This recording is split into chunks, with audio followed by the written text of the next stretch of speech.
Hello दोस्तों। आप सभी का फिर से एक बार मेरे चैनल पे स्वागत है।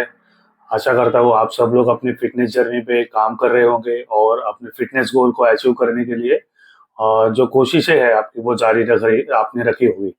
आज हम लोग बात करेंगे कि अगर आपको किसी भी फिटनेस गोल को अचीव करना है, चाहे वो गोल हो सकता है कि आपको आपके मसल्स गेन करने हैं, चाहे वो गोल हो सकता है कि आपको फैट लॉस करना है, चाहे वो गोल हो सकता है कि आपको आपकी बॉडी को सिर्फ शेप में लाना है, या फिर और किसी एक अपने किसी भी एक ओकेजन के लिए आपको एक पर्टिकुलर बॉडी के लेवल को अचीव करना है। फिजिकली मीन्स आपकी एक्सटर्नल जो बॉडी हम लोग देखते हैं और उसको एक शेप में लाने के लिए हम लोग क्या क्या कर सकते हैं, और उसमें मल्टीपल रीजंस हो सकते हैं। आपको सिर्फ फिट रहना हो, आपको फिटनेस मेंटेन करनी हो, आपको फिट बनना हो। अगर आप अभी ये सोचते हैं कि या आपको एक्सपीरियंस कर रहे हो कि आप फिट नहीं हो, तो ये ऐसे मल्टीपल रीजंस हो सकते हैं। तो ऐसे कौन से पॉइंट्स है, या कौन सी ऐसी आदतें हैं, या कौन से ऐसे स्टेप्स है जो आपको ध्यान में रखने जरूरी है, जो आपको सीखना जरूरी है, या फिर जो आपको फॉलो करना जरूरी है आपके किसी भी गोल पे पहुंचने के लिए। आज हम लोग बात करेंगे उन स्टेप्स के ऊपर। तो चलो हम लोग आज का वीडियो शुरू करते हैं और देखते हैं कि ऐसे कौन से स्टेप्स है जिनको फॉलो करके आप अपने फिटनेस के किसी भी गोल को अचीव कर सकते हो। कुछ कॉमन स्टेप्स की हम लोग बात करेंगे। सबसे पहले जो फर्स्ट स्टेप है वो है माइंडसेट। आपको आपका माइंडसेट बनाना है, और सबसे पहले उस माइंडसेट के बारे में जब बात करेंगे, सबसे first thing which we have to think about it is why. कि ये हम जो गोल या फिर फिटनेस जर्नी स्टार्ट करने जा रहे हैं वो क्यों कर रहे हैं, हमारा गोल क्या है। अब उसमें हम लोग एक एग्जांपल लेते हैं, जैसे कि मुझे मसल गेन करना हो, या फिर मुझे एज अ मेरा मेरा बॉडी में फैट परसेंट बहुत बढ़ गया है, वेट बहुत ज्यादा बढ़ गया, तो मुझे फैट लॉस या वेट लॉस करना है। ठीक है, ये हो गया एक गोल, है ना। ऐसे गोल हो सकते हैं। सबसे पहले वाई डिसाइड करना है, और उसके बाद आपको और कुछ चीजों के बारे में सोचना है, जो कि है सबसे पहले उसमें मैं कहूंगा आपको कि आप अपना एक टाइम फिक्स करो, आपका शेड्यूल फिक्स रखो। आप जिस भी टाइम पे ऑन एन एवरेज ऐसे कहा जाता है कि आप अगर सुबह के टाइम पे वर्कआउट करेंगे तो वो वर्कआउट आपके आपके फिटनेस के लिए काफी बेटर होता है। मॉर्निंग में जब उठते हैं तो अब हमारा टेस्टोस्टेरोन लेवल हाई होता है, और उसके वजह से जो सुबह हम लोग वर्कआउट करते हैं वो काफी अच्छा, ज्यादा बेनिफिशियल होता है। बट आज के समय में अगर किसी का कॉलेज बहुत ज्यादा अर्ली है, जो कॉलेज स्टूडेंट्स है उनकी बात करते हैं, तो कॉलेज अगर बहुत ज्यादा अर्ली है तो वो आप सुबह वर्कआउट नहीं कर सकते। अगर किसी का ऑफिस जो वर्किंग है, उनका ऑफिस जल्दी है, तो वो सुबह वर्कआउट नहीं कर सकते। किसी का ऑफिस का टाइमिंग लेट है, बट निकल के घर से निकलने के बाद ऑफिस पहुंचने के लिए ज्यादा टाइम लगता है, तो सुबह उनको ज्यादा टाइम डेडिकेट करना पड़ता है फॉर ट्रैवलिंग, सो वो सुबह वर्कआउट नहीं कर सकते, है ना। तो ऐसे बहुत सारे लिमिटेशंस आ जाते हैं, कंडीशंस आ जाती है, जहां पे हम उस नॉर्मल या जनरल रूल्स को फॉलो नहीं कर सकते। ऐसे टाइम पे कोई प्रॉब्लम नहीं है, आप सुबह वर्कआउट करो, दोपहर को करो, शाम को करो। एटलीस्ट आपका एक टाइम फिक्स करो कि आप एवरी डे उस पर्टिकुलर टाइम पे वर्कआउट कर सको। ठीक है, तो सबसे पहले आप अपने वर्कआउट का टाइमिंग फिक्स करो, आपका गोल जो है वो डिसाइड करो। फिर इसके बाद जो सेकेंड स्टेप है, वो सेकेंड स्टेप होती है आपको एक्सरसाइजेस सीखना है। ओके, अब यहाँ पे भी अगर आप कंप्लीटली बिगिनर हो तो आप यूट्यूब के सोर्स से, यूट्यूब में काफी सारे वीडियोज है एक्सरसाइज के, जहाँ पे आप एक्सरसाइजेस सीख सकते हो। या फिर आप जिम जा सकते हो, किसी भी जिम में जाके वहां पे जो भी ट्रेनर्स होते हैं, जो भी कोच होते हैं, उनसे आप बेसिक एक्सरसाइजेस सीख लो।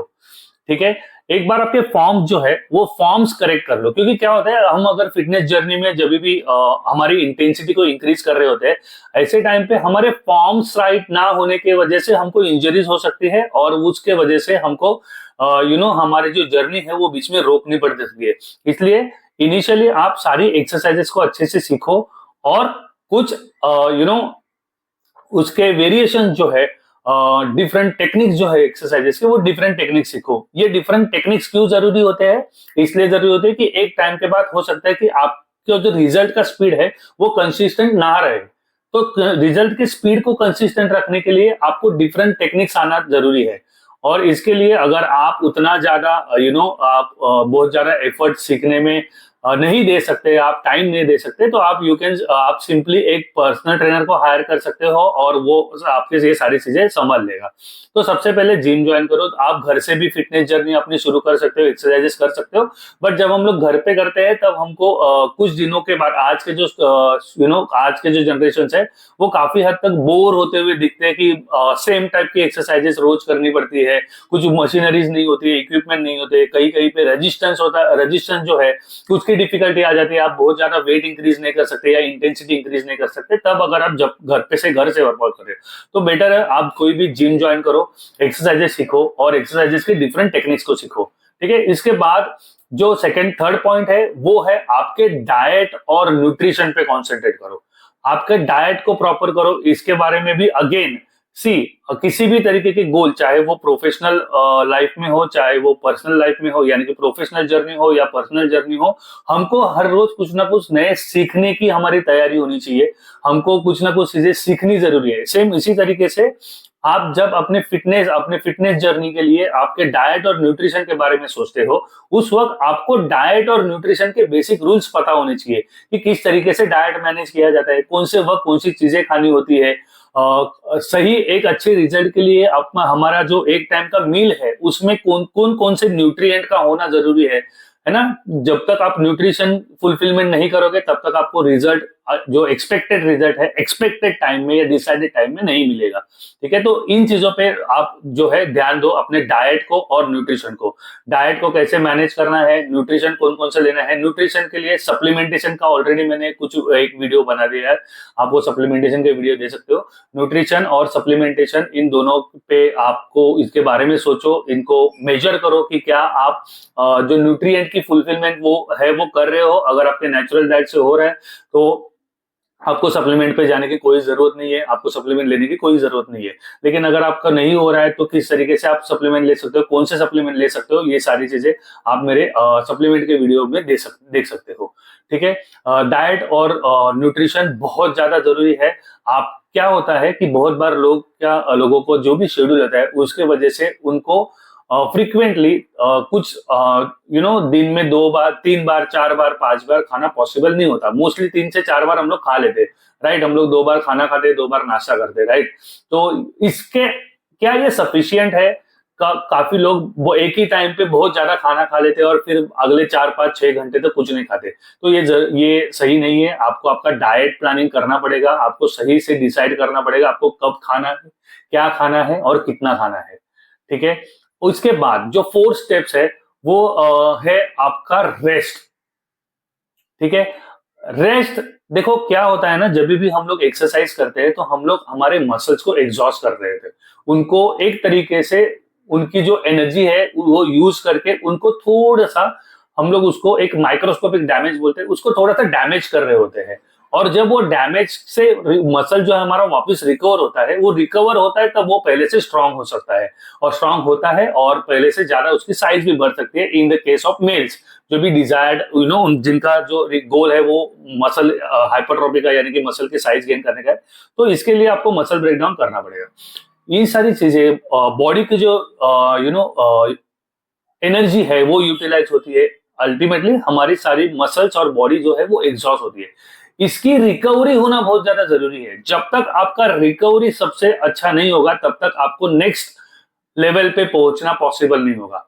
काफी लोग जो होते हैं वो काफी टाइम से काफी महीनों से एक्सरसाइज कर रहे होते हैं और फिर भी वो जो लोग हैं वो स्टक हो जाते हैं एक लेवल पे कि उनको उनका जो रिजल्ट है वो अचीव नहीं हो पा रहा है और वो अचीव करने के लिए वो अपना एफर्ट जो है वो बढ़ाना चाहता है, बंदा अपना एफर्ट बढ़ाना चाहता है, ज्यादा एनर्जी देना चाहता है एक्सरसाइज में, लेकिन वो पॉसिबल नहीं हो पाता है।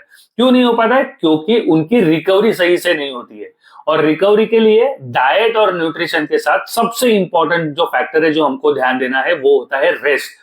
तो अपना रेस्ट टाइमिंग डिसाइड करो। काफी लोग आज सोशल मीडिया के चक्कर में स्क्रोलिंग करते करते काफी लेट सोते हैं और बहुत जल्दी उनकी नींद जो है वो बहुत काफी सफिशिएंट जो टाइम होता है नींद का वो पूरा नहीं हो पाता है। ऐसे कहते हैं नॉर्मली 8 आवर्स 7 to 8 आवर्स नींद आपको नॉन स्टॉप लेनी चाहिए और इससे ज्यादा है तो बेटर है, लेकिन एटलीस्ट 7 से 8 घंटा आपको सोना चाहिए नॉन स्टॉप। ठीक है, सो अपना रेस्ट का टाइमिंग फिक्स करो कि आप इस टाइमिंग पे रेस्ट लोगे।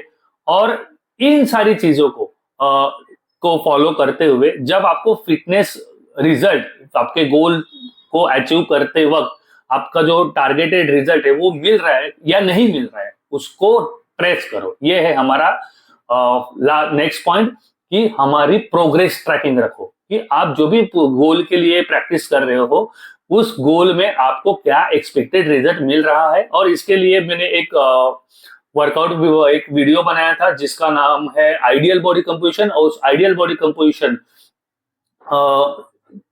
वाली वीडियो को आप चेक कर सकते हो, वो देख सकते हो। और उसमें मैंने डिटेल में बताया कि आप किस तरीके से बीएमआई मशीन के हेल्प से अपने रिजल्ट को ट्रैक कर सकते हो, कि क्या रिजल्ट आपको मिल रहा है लास्ट मंथ, यानी कि 1 महीने पहले या 2 महीने पहले आपके बॉडी की इंटरनली कंडीशन क्या थी और अभी क्या है।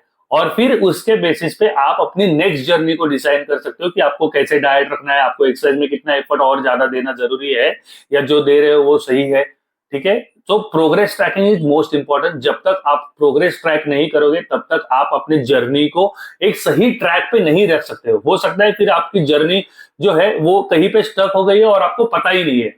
पता चलेगा तब तक थोड़ा वक्त जो है वो गुजर चुका होगा, आपका टाइम वेस्ट हो चुका होगा। तो progress tracking is most important thing. और ये सारी जो स्टेप्स सब लोगों ने हम अभी डिस्कस किए, जैसे कि सबसे पहले अपना माइंड सेट बना दो, माइंड सेट बनाने के से साथ साथ अपना गोल डिसाइड कर लो। फिर आप एक जिम ज्वाइन करके एक्सरसाइजेस को सीख लो, एक्सरसाइजेस की डिफरेंट टेक्निक्स को सीख लो। उसके बाद अपने डाइट और न्यूट्रिशन पे ध्यान ध्यान देना है।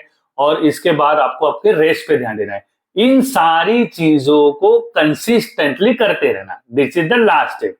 ओके, कोई भी रिजल्ट अचीव करने के लिए कंसिस्टेंसी इज द की, चाहे वो हमारी जिंदगी के किसी भी पैरामीटर पे हमको अचीव करना हो। तो कंसिस्टेंट रहिए, इन सारी चीजों को कंसिस्टेंटली फॉलो करते रहिए, आपको आपका रिजल्ट जरूर जरूर 100% मिलेगा। ठीक है, तो ये था आज का वीडियो।